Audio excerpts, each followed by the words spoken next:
Hello everyone, welcome back to my channel A for Arizona. आणि आजच्या travel ब्लॉगमध्ये आपण जाणार आहोत मॉर्टायमर फार्ममध्ये, जे आहे ॲरिझोना स्टेटमधल्या ड्यूई टाउनमध्ये.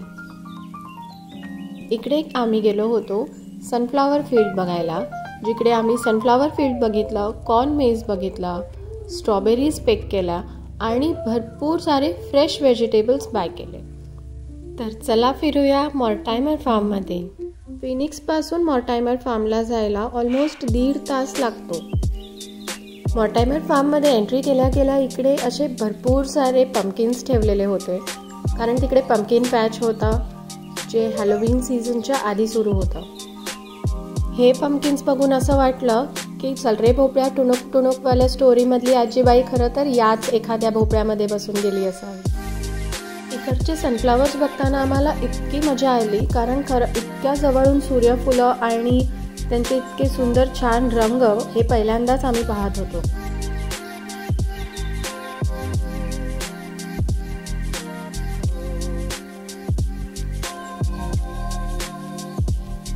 खरं तर या फार्ममध्ये गेल्यानंतर खूप फोटोशूट करणार, खूप रील्स बनवणार असं आम्ही ठरवलं होतं, म्हणजे स्पेशली मी ठरवलं होतं.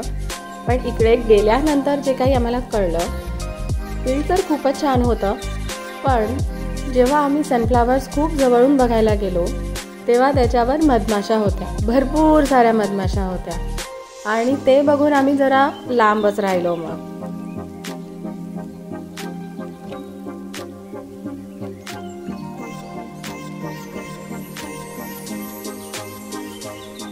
हे बघा, इतके छान फुलं आहेत, त्यांचे कलर इतके वेगवेगळे आहेत की कोणालाही त्यांच्या अगदी जवळ जाऊन मस्त हातात घेऊन त्यांना पाहावं, त्यांच्या अगदी जवळ जाऊन फोटो काढावे, मस्त त्या सनफ्लावर फील्डमधून फेरफटका मारावा अशीच इच्छा होते. पण त्यांच्या अगदी जवळ गेल्यानंतर आपल्या कानाजवळ ज्या मधमाशा मस्तपैकी गाणं गुणगुणायला लागतात, त्याच्याने आपण थोडे लांबच होऊन जातो.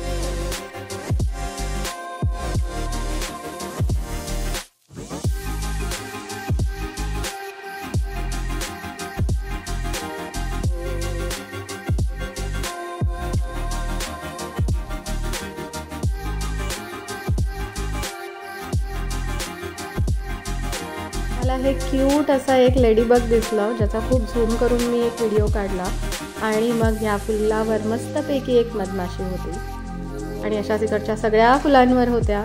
सो हे सनफ्लावर्स एन्जॉय करून झाल्यानंतर आम्ही गेलो स्ट्रॉबेरी फील्डमध्ये. स्ट्रॉबेरी फील्डमध्ये असं होतं की आपण आपल्याला पाहिजे तेवढ्या स्ट्रॉबेरीज काढून घेऊ शकतो, ते वॉश करून खाऊ शकतो, आणि जेवढे पाहिजे तेवढे आपण घरी घेऊन येऊ शकतो त्यांच्या परचेस रेटप्रमाणे. सो तपस्यानी आणि आम्ही सगळ्यांनीच हे फ्रेश प्रोड्यूस इकडून घेऊन येण्यामध्ये खूप एन्जॉय केलं. आम्ही भरपूर स्ट्रॉबेरीज काढून आणल्या आणि तिकडेसुद्धा खाल्ल्या, आणि ऑफकोर्स घरी येऊन त्याचा आम्ही जॅमसुद्धा बनवला. त्याचा व्हिडिओ तुम्ही माझ्या यूट्यूब चॅनलवर किंवा इन्स्टावर बघितलाच असेल. इकडून आपण जाऊयात मलबेरी आणि ब्लॅकबेरी फील्ड्समध्ये. मलबेरीचा सीझन नव्हता, त्याच्यामुळे काही मलबेरी रेड झाल्या होत्या आणि बऱ्यापैकी तिकडे कच्च्या होत्या, पण त्या पण पिक करून आम्ही खाल्ल्या, कारण खूप छान लागत होत्या. त्या अशा थोडीशी गोड आंबट चव लागत होती. हे बघा,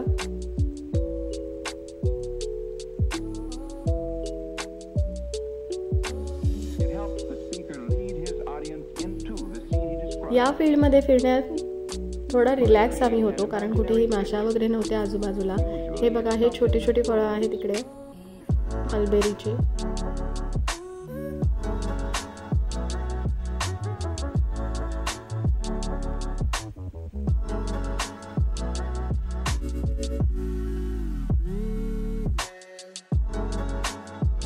त्याच्यानंतर आम्ही गेलो पंपकिन पॅचमध्ये. इकडे सगळीकडे हे लांब लांबपर्यंत जे दिसत आहेत ते पंपकिन लावलेले आहेत, आणि एकापेक्षा एक मोठे भोपळे, कारण US मध्ये हॅलोवीनला पंपकिन कार्व करून त्याच्यात लाईट्स लावण्याची पद्धत आहे. त्याच्यामुळे हॅलोवीनच्या आधी इकडे असे बऱ्यापैकी भोपळ्याची शेती केली जाते. त्याच्यानंतर आम्ही गेलो एका पॉन्डजवळ. तिकडे वेगवेगळ्या प्रकारचे बदकं होते. हे बघा,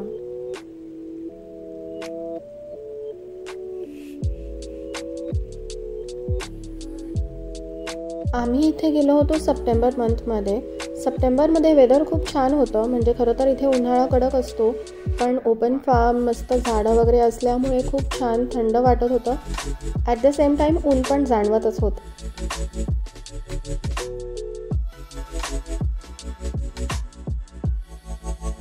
त्यानंतर आम्ही गेलो काही भाज्या घ्यायला. त्या भाज्याही अगदी झाडावरून तुम्ही तोडून घरी घेऊन येऊ शकता. ऑफकोर्स म्हणजे परचेस करूनच या भाज्या आपल्याला घरी न्यायच्या किंवा इकडची फळं, पण ताज्या भाज्या अशा घ्यायला कोणाला नाही आवडत. ऑफकोर्स सगळ्यांनाच आवडतात. तर आम्ही इकडून वांगी घेतली, काही मिरच्या घेतल्या, ढोबळी मिरची घेतली आणि वेगवेगळ्या प्रकारचे इकडे टोमॅटोज होते, चेरी टोमॅटोज होते, वांग्याचे वेगवेगळे प्रकार होते, मिरच्यांचे वेगवेगळे प्रकार होते. हे बघा,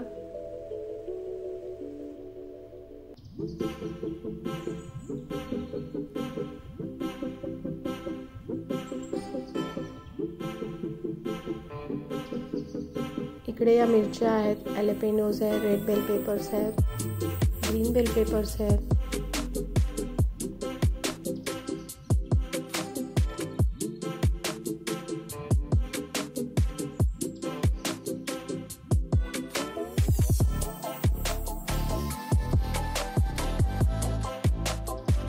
ह्या मिरच्यांचा आकार तर बघा, लांबच्या लांब.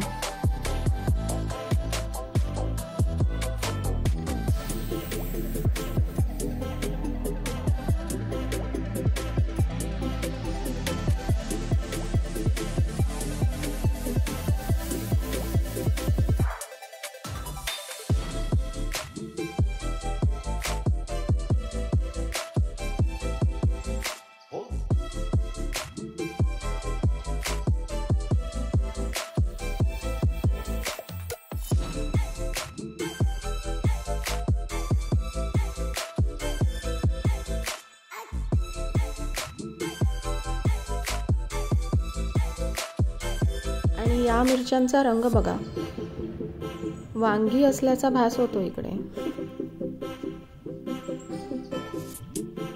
रेड बेल पेपर्स आहेत, लाल कलरच्या ढोबळी मिरची.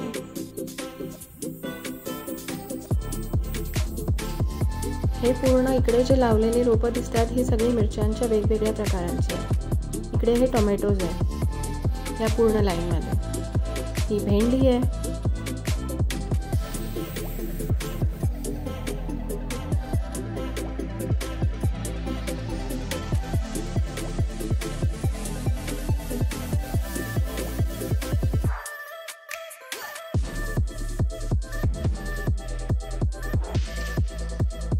त्यानंतर आम्ही गेलो कॉर्न मेजमध्ये. कॉर्न मेजमध्ये कॉर्न रेडी नव्हते, पण हे बघा एवढे तयार व्हायला लागले होते ते. मग आम्ही पूर्ण मेजमधून फिरत फिरत एक राऊंड मारला, काही व्हिडिओज काढले, फोटोज काढले आणि मग मेजमधून बाहेर आलो.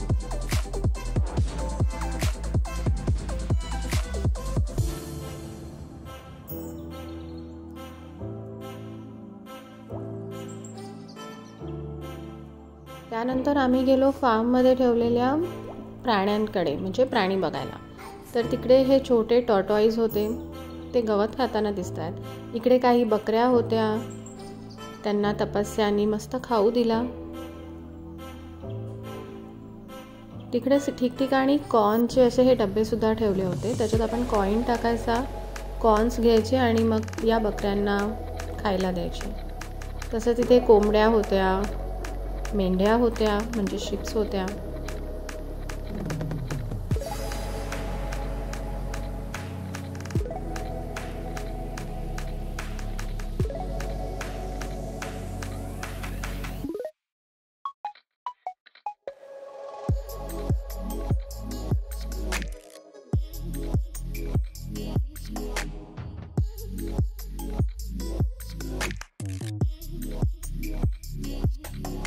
ह्यांच्याबरोबर खेळून झाल्यानंतर आम्ही गेलो तिकडच्या ॲपल बारमध्ये, म्हणजेच तिकडे असलेल्या एका शॉपमध्ये.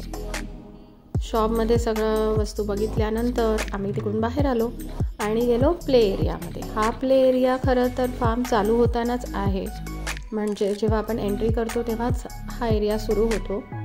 पण आम्ही पूर्ण फार्म फिरून झाल्यानंतर मग इकडे आलो, म्हणजे उरलेला सगळा वेळ आम्हाला या प्ले स्टेशनमध्ये घालवता येईल.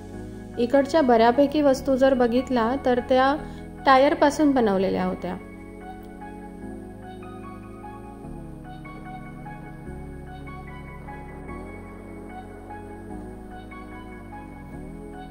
असा पूर्ण दिवस आम्ही फार्ममध्ये खूप एन्जॉय केला. म्हणजे फार्मिंग आवडत असल्यामुळे तिकडची झाडं बघणं, त्या झाडावरचे फ्रेश प्रोडक्ट्स काढून घरी घेऊन येणं, तिकडेच ते खाणं आणि मग हे खेळणं, हे सगळं खूप मजा केली आम्ही तिकडे.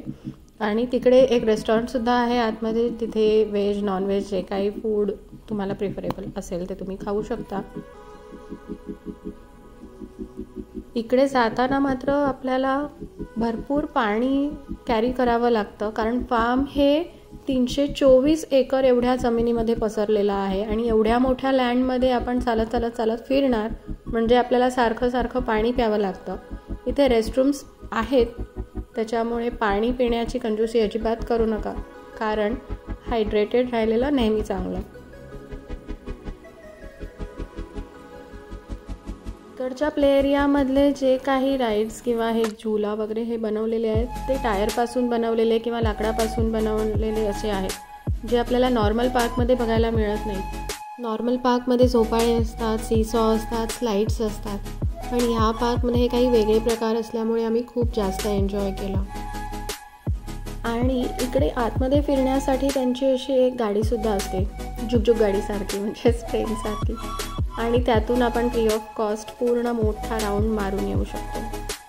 तर असा होता आमचा एक दिवस मॉर्टायमर फार्ममधला. हे सनफ्लावर्स आम्ही घरी घेऊन आलो.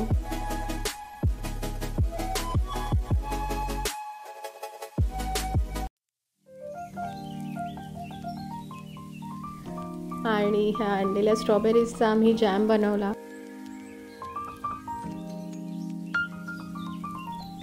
मॉर्टायमर फार्मचा हा व्हिडिओ तुम्हाला आवडला असेल तर नक्की लाईक शेअर करा, कमेंट करा. तुम्हाला असे व्हिडिओज बघायला आवडतील का नाही हे नक्की कळवा. Thank you so much for watching this video. आणि A for Arizonaला सबस्क्राईब करायला विसरू नका. Bye bye.